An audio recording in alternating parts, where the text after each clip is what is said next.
En este momento en la estación solamente estamos haciendo los trabajos de mantenimiento, porque como ustedes saben los peces nativos se reproducen solamente en primavera-verano, entonces ahora estamos en la época de invierno y solo lo que tenemos que hacer es cuidar a los padres, o sea a los reproductores y a los alevines que quedaron todavía en la estación sin ser, digamos, entregados a los productores o sembrados en el río. Lo que ustedes van a ver después cuando hagamos las recorridas son los estanques, podemos ver los sistemas de agua, los canales por donde viene el agua, de donde viene el agua, y lo que van a ver son todavía algunos alevines de surubí que están en el laboratorio, que están todavía con su entrenamiento alimentario. O sea que todavía se les está teniendo un laboratorio para enseñarles a comer el alimento balanceado, ya que ellos tienen todavía el instinto de ser carnívoros, ¿verdad? Entonces se les tiene que sacar ese instinto carnívoro, que ellos coman balanceado, para que puedan ser producidos en los estanques. Porque de lo contrario, ellos se van a comer entre ellos, porque naturalmente ellos tienen ese instinto. Entonces más o menos 2 a 3 meses ellos tienen que estar en un cuidado especial que después vamos a ver, para luego sí poder ser trasladados a los estanques de afuera. Como una introducción, les quiero contar que el Paraguay es un país favorecido con sus recursos naturales, como lo son los recursos hídricos y los suelos aptos para hacer piscicultura. No obstante, la piscicultura todavía no está, digamos, muy practicada en nuestro país, y según los datos obtenidos del Plan Nacional de la Acuicultura, en nuestro país existen más de 2.600 productores acuícolas, de los cuales el 98% son microproductores, o sea que son productores pequeños con estanques menores a 0,01 hectárea, y tienen a la piscicultura como una actividad complementaria solamente para seguridad alimentaria, o sea que para comer otro tipo de carne en su granja, ¿verdad? No es que dependen de eso económicamente. Mientras que solo el 10% de los productores tienen orientación comercial, con granjas que alcanzan más de 50 hectáreas de espejo de agua y que son contados con los dedos, generalmente en la zona hacia Campo 9, Santa Rita, son donde hay unas pisciculturas más grandes, ¿verdad? Después son todas pequeñitas de gente que hace como un hobby o como algo alternativo. Entonces la entidad binacional Yacyretá toma como un compromiso ser partícipe de la Política Nacional de Desarrollo de la Acuicultura Sostenible del Paraguay, conjuntamente con el Viceministerio de Ganadería, de modo a ayudar a promover la piscicultura en su zona de influencia. ¿Y cómo? Entregando alevines y capacitando a las personas interesadas en realizar la cría de peces, o sea, la piscicultura. Además de fortalecer la fauna hídrica de la zona de influencia de la represa con la siembra de alevines de especies nativas. Anteriormente, todos los alevines que se reproducían, que se producían en la estación, iban a siembra, o sea, se sembraban en los ríos, en los cuerpos de agua naturales, generalmente dentro del área de influencia de Yacyretá. Pero más adelante, por toda la presión social que existe, ¿verdad?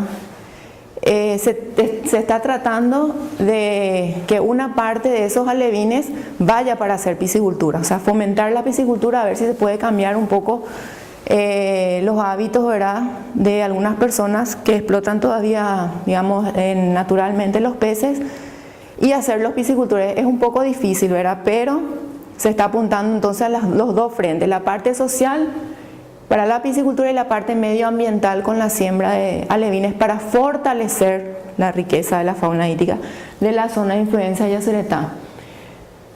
La zona de influencia de Yacyretá abarca los departamentos de Itapúa, Misiones, Cazapá y Ñembucú. Esos, digamos, que son los departamentos afectados por la hidroeléctrica.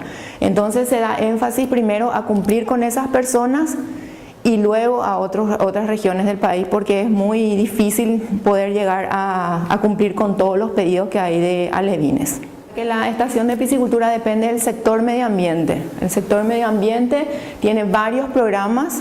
Nosotros estamos dentro del programa de fauna hídrica, y a la vez el programa de fauna hídrica contempla 4, digamos, actividades, como son la estación de piscicultura de San Cosme y Damián, donde estamos ahora. Después tenemos la estación de piscicultura de Ayolas, que fue la primera estación que tuvo Yacyretá.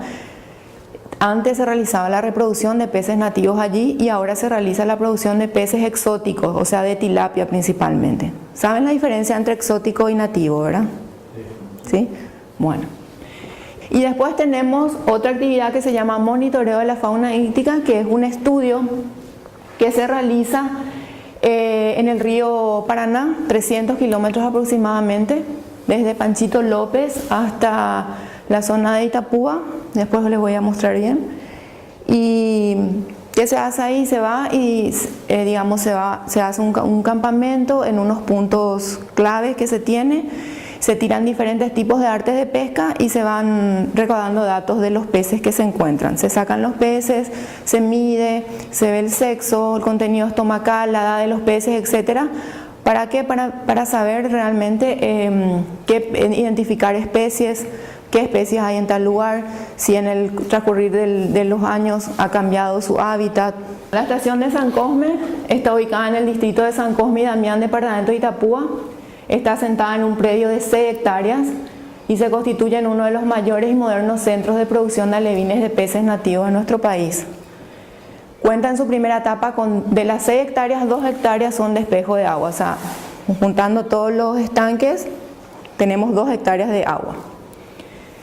El laboratorio que tiene cuenta con una capacidad de producción de 3 millones de alevines al año. Después tenemos el área administrativa, que es donde estamos ahora.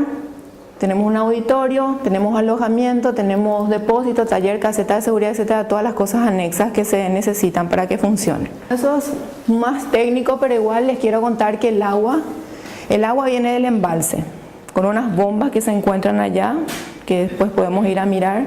Una bomba bombea el agua a este reservorio que está al costado, que después vamos a observar, y de ahí pasa por unos filtros de diferentes granulometrías de piedra y arena para sacar todas las impurezas, y de ahí por canales abiertos y por cañería interna también va el agua a los estanques y al laboratorio que se encuentra más abajo, que después vamos a ir a visitar. Entonces el reservorio de agua cruda es de hormigón con fondo de arcilla de 8.732 metros cuadrados, manteniendo un volumen de 13.100.000 litros. El agua proviene del embalse por medio de una estación de bombeo compuesta de 2 bombas con capacidad de bombeo de 160 metros cúbicos por hora, y el agua es conducida por una tubería de 200 milímetros. El agua del reservorio pasa por un sistema de filtros compuesto por piedras de diferentes granulometrías que van a otro reservorio para luego dirigirse en el área de los estanques. También contamos con 2 pozos artesianos, uno está acá cerca del área administrativa y otro más abajo cerca del laboratorio, de 102 metros de profundidad, que alimentan todo el área administrativa, vivienda y laboratorio de producción. El agua de los pozos van a 2 reservorios elevados con capacidad de 12.500 y 20.000 litros respectivamente. Nosotros generalmente a veces para hacer la reproducción utilizamos el agua del artesiano, porque viene a una temperatura de repente más adecuada. A veces el agua del embalse viene muy caliente cuando hace calor, y ahora, por ejemplo, para los surubí estamos tratando de mezclar un poco el agua porque el agua del embalse ya está muy fría. Entonces, como ellos están en un laboratorio, empiezan a disminuir su apetito, entonces comen menos. Entonces con el agua nosotros vamos jugando con respecto a la temperatura. Por eso es que tenemos de artesiano y tenemos también el agua del río, vamos a decir, del embalse. Bueno, ese es el reservorio que van a observar después. Nosotros estamos hacia acá, y esto que ven acá son los filtros de arena, y acá está la caseta de bombeo. Esto que ven acá son unos estanques para producir fitoplancton, o también para ser utilizados como estanques de cuarentena cuando se traen peces nuevos, para dejarlos ahí un tiempo para ver si no traen algunas enfermedades, ¿verdad? Y después está el área de los estanques.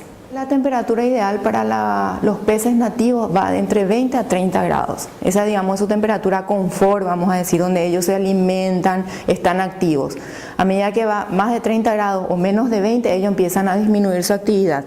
Hasta, vamos a decir, los 15 o 14 grados, ellos ya no consumen alimento. Entonces esa es una buena, digamos, ya les digo, ¿verdad?, para tener en cuenta con el manejo, que los peces nativos generalmente cuando el agua está muy fría en los estanques no se alimentan. Entonces, ¿qué se hace? Se suspende la alimentación esos días. ¿Y cómo sabemos? Por eso es que el alimento de peces generalmente, si compramos el que es exclusivo para peces, flota, ¿verdad? Entonces nosotros vamos, y si por el cálculo que tenemos que hacer tenemos que tirar a ese estanque medio kilo por día, y sabemos que el agua está fría, voy a probar, en vez de tirarle medio kilo, le tiro un puñito. Y si comen, les tiro todo. Y si no comen, entonces no les doy de comer, que ellos pueden aguantar varios días sin comer por toda la reserva de grasa que ellos tienen en su cuerpo. O sea que no les hacen nada si no comen unos días. Uno va probando. Si te acepta el alimento, vos le das todo.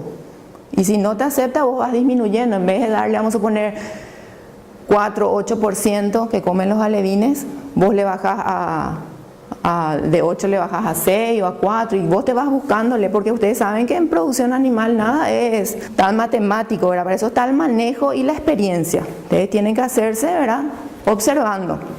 Después vemos, dice, cuenta con 33 estanques, que son los que vamos a ver ahora acá, distribuidos en las siguientes baterías. 20 estanques de 10 metros por 42, vendría a ser 426 metros cuadrados. 8 estanques de 20 por 54, vendría a ser 1080 metros cuadrados. 5 estanques de 18 por 25 metros, 450 metros cuadrados, totalizando aproximadamente 2 hectáreas de espejo de agua. Y aparte la batería de 10 piletas de cuarentena que les dije, de 10 por 2 metros. Con eso se cuenta ahora, con miras por supuesto a seguir creciendo, porque espacio tenemos, pero eso es en la primera etapa. Bueno, ahí vemos las fotos de los estanques. Acá está el laboratorio. Y esto que ven acá son jaulitas de una alumna que había hecho su trabajo de tesis para recibirse veterinaria sobre producción de alevines de dorado a diferentes densidades en jaulas. Y el laboratorio biológico con una sala de incubación, sala de entrenamiento alimentario para especies carnívoras, sala de balance de aparatos, droguería y sanitarios sexados, todas las instalaciones que tenemos. Bueno, este es el laboratorio por fuera, por dentro. Acá tenemos el laboratorio. Acá todavía no estaban instaladas las incubadoras, ahora ya van a ver. Son unos tanques también de tipo CIOPAR, donde se depositan los reproductores cuando se le hace la inducción hormonal. Y esta es la sala de entrenamiento alimentario. En estas pequeñas bateítas que ven acá, que nosotros le llamamos kayak, se concentra, ¿verdad?, la cantidad de alevines para empezar a alimentarle y pasarles, digamos, a ese estado de que no quieran ser más caníbales.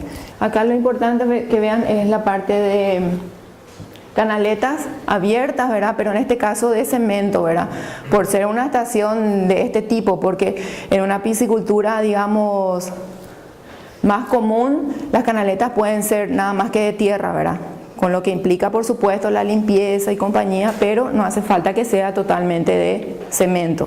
Los anexos, la estructura edilicia se encuentra protegida con un sistema de prevención de incendios, cuenta con área de infraestructura de circulación peatonal y vehicular, con pavimento tipo empedrado enripiado, iluminación externa con alumbrado público, áreas verdes entre las instalaciones edilicias, empastado, y se encuentra protegida por un cerco perimetral de 2,20 metros de altura. Bueno, ¿cuál es el objetivo de nuestra estación? El objetivo de esta estación es la reproducción artificial de alevines de especies nativas del río Paraná para el fomento de la piscicultura en la zona de influencia de Yacyretá y fortalecimiento de la fauna hídrica del río Paraná. O sea, objetivo social y objetivo ambiental, ¿verdad? ¿Y qué objetivos específicos? ¿Qué vendría a ser las cosas, los estudios que se van realizando un poco desglosados? Primero, profundizar los conocimientos sobre la reproducción inducida de las especies autóctonas del río Paraná, mantener un plantel adecuado de peces reproductores adaptados al cautiverio, probar diferentes tipos de producción en estanques, tanques redes, alto flujo, etcétera, con las diferentes especies, de modo a hacer un centro de referencia de informaciones para los interesados en realizar la cría de peces en cautiverio. Porque a veces nosotros visitamos otros países, por ejemplo el Brasil, ¿verdad?, donde la piscicultura está realmente muy avanzada. Y venimos y queremos implementar y no nos sale igual. Más o menos, vamos a suponer, por ejemplo, ellos en 3 o 4 meses ya entregan unas tilapias de 500, 600 gramos, y para nosotros eso no es cierto. O sea, no podemos todavía en nuestro país, principalmente por el tipo de alimento que se produce en nuestro país, que no tiene, digamos, la cantidad de nutrientes que tiene el alimento que se está produciendo allá. Entonces viene la gente y dice otra vez que no funciona la piscicultura, pero es porque nosotros no podemos copiar exactamente lo que hace el vecino, porque no es igual. Todo es diferente: el agua, el clima, la temperatura. Entonces lo que se quiere es realmente tener un poco esas recetas, vamos a decir acá, para que la gente pueda venir y nosotros le podamos decir, sí, te va a salir, pero no vas a ganar tantos gramos en tantos meses, vas a hacer y vas a ganar nada más que eso, para que sepa realmente en qué se va a meter, qué va a pasar, ¿verdad? Porque si no viene muy allá entusiasmado y no le sale y se desilusiona, entonces dice que la piscicultura no funciona.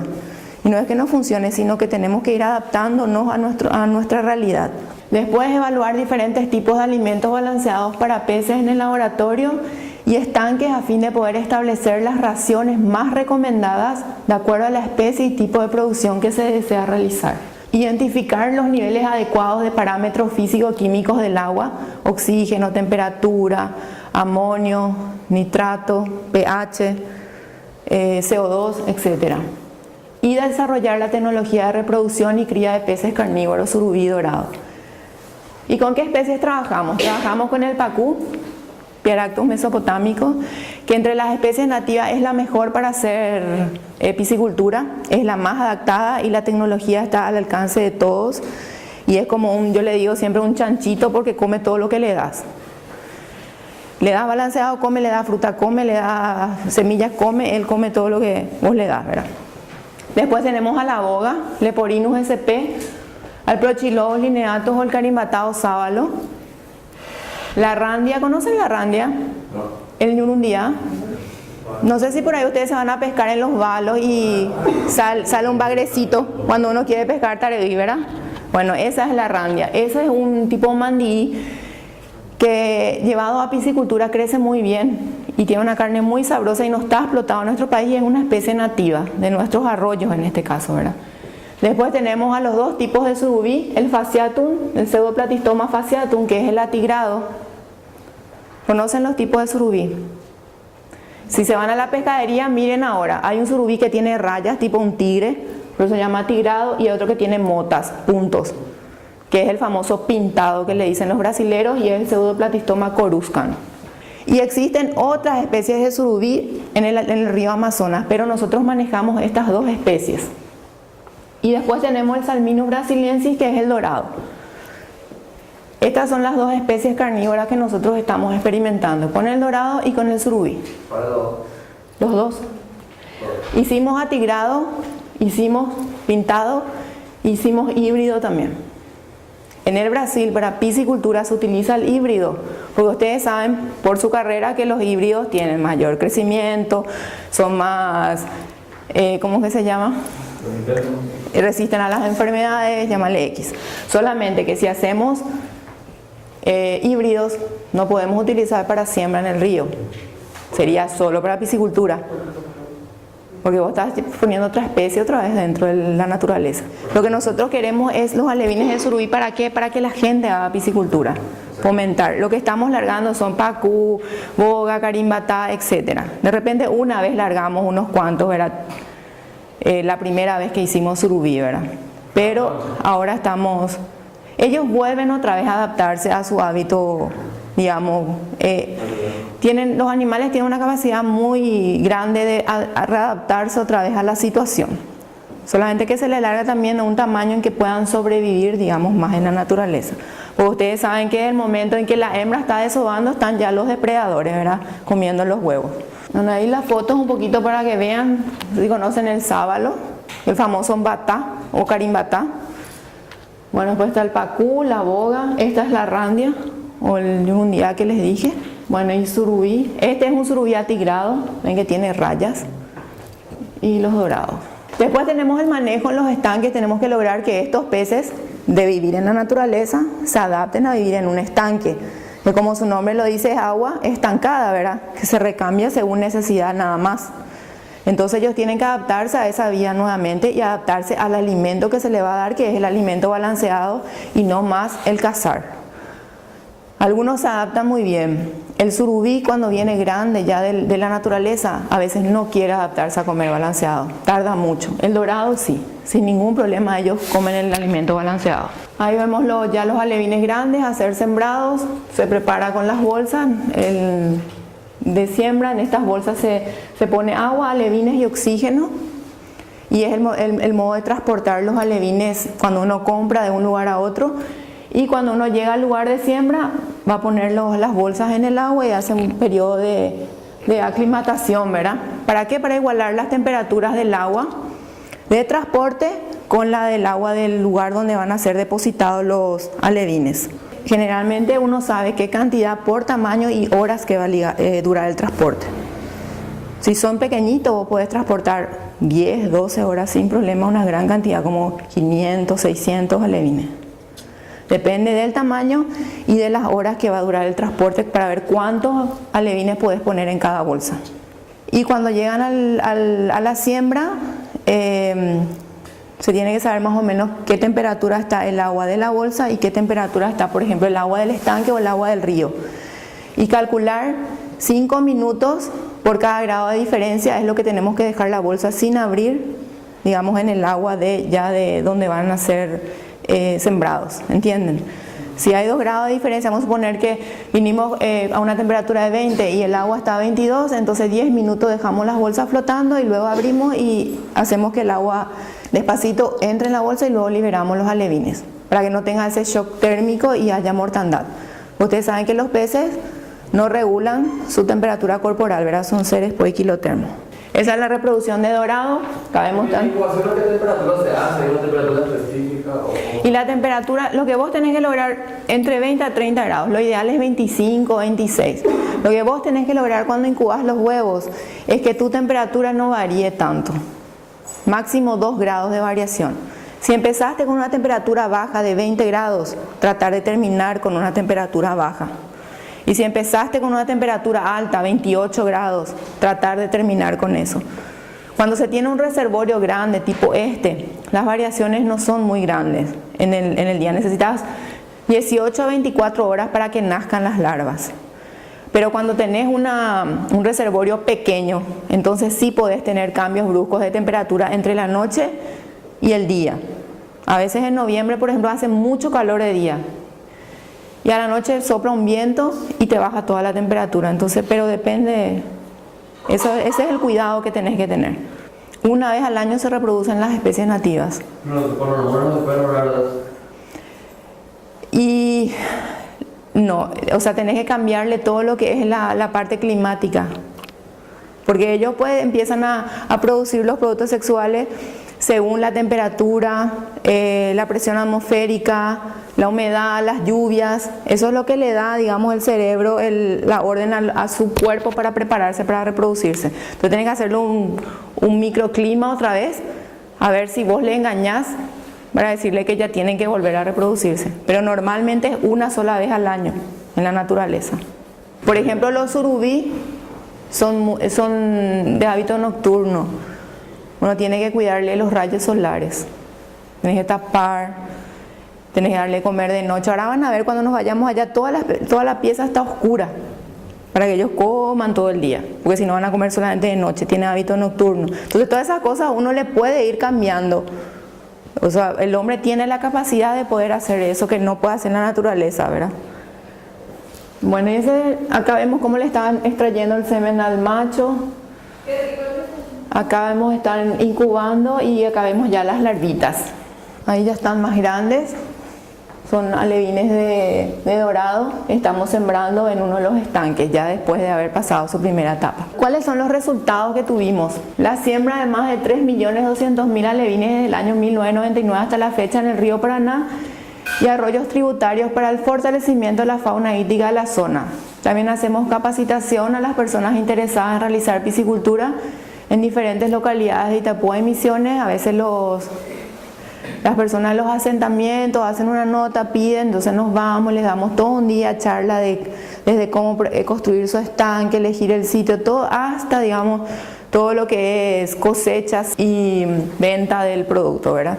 Después tenemos la entrega de alevines a piscicultores, tanto de especies nativas como de especies exóticas. De las exóticas estamos trabajando solo con tilapia por ahora, seguramente que más adelante también trabajaríamos con carpa, ¿verdad?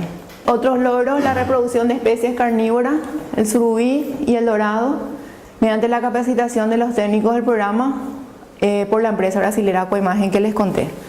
Y actualmente los alevines de dorado y surubí se encuentran experimentándose con ellos diferentes tipos de producción. Tenemos ya alevines grandes en los estanques que ya fueron producidos el año pasado y tenemos todavía la cola de este año, verá que está todavía en laboratorio, que todavía no salió afuera. Las actividades anexas tenemos capacitación técnica, curso de piscicultura para cría de peces en cautiverio. Esta es la estación de Ayolas, era un club antes, fue el primer club de los obreros cuando empezó Yacyretá y luego se reacondicionó para hacer piscicultura porque esta estación se tenía que haber hecho hace muchos años. Pero ustedes saben que Yacyretá nunca terminaba y esta estación estaba estipulada a cota final, entonces nunca se podía hacer la estación, pero sí había mucha demanda de lo que era la parte de peces. Entonces se empezó a hacer en este lugar donde se readecuó para hacer reproducción. Como ven, esta es una piscina, digamos, era una piscina de recreación y luego se usó para hacer piscicultura y se fueron construyendo los demás estanques. El agua que se usa allá sí o sí proviene de pozo artesiano, no tenemos así un reservorio que venga del río porque está un poco alejado del río. ¿Cuál es el objetivo? Desde el año 1998 hasta el 2011 ahí se hizo toda la reproducción de nativos, no había tilapias. Cuando se construyó esta estación, que se inauguró en el 2011, entonces esa infraestructura quedó para hacer especies exóticas. Entonces a partir del 2012 se realizó la reproducción de especies exóticas en Ayolas. O sea que nosotros estamos acá y estamos en Ayolas, divididos en grupos de trabajo. Y acá ven un poco la tecnología de producción de tilapias revertidas. En este momento acá vemos cómo se están alimentando, ¿verdad? Se produce según, ustedes saben que producir tilapia es muy fácil, vamos a decir. Entonces se produce de acuerdo a la demanda de las personas interesadas, porque las tilapias se entregan a los piscicultores, no se siembran en el río. Ustedes saben que las especies exóticas no pueden sembrarse en el río, está prohibido por ley, ¿verdad?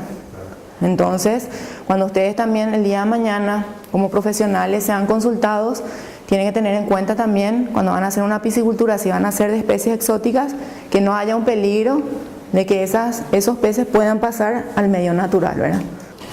Bueno, después está la Facultad de Ingeniería Acuícola que les conté. Y después está el monitoreo de la fauna hídrica, que es el estudio que les conté, que se realiza en el río Paraná, margen derecha y arroyos tributarios por un tramo de más de 300 kilómetros, desde Capitán Mesa, departamento de Itapúa, hasta Panchito López, departamento de Misiones, con puntos clave, ¿verdad? Y abarca los arroyos Aguapé, Capibarú, Tacuarú y Yabegrú. Este estudio se realiza desde el año 1997 hasta la fecha. El mismo estudio se hace en margen izquierdo, o sea, la Argentina hace hacia su lado. ¿Qué es lo que se hace? Se identifican las especies, o sea, la parte de taxonomía, biometría, medición, peso, sexado, grado de madurez sexual, índice gonadosomático, se pesan las gónadas, se calcula cuánto según comparando con el peso del cuerpo, determinación de edad de peces por extracción de aletas y escamas, estudio de contenido estomacal para saber cuál es el hábito alimenticio y colecta de piezas para el museo. Tenemos en Ayolas un museo donde tiene una colección, ¿verdad?, de todas las especies que fueron identificadas. Más de 200 especies ya fueron identificadas en el río Paraná. Ahí ven los diferentes tipos de arte de pesca y el trabajo de campo que están haciendo los profesionales.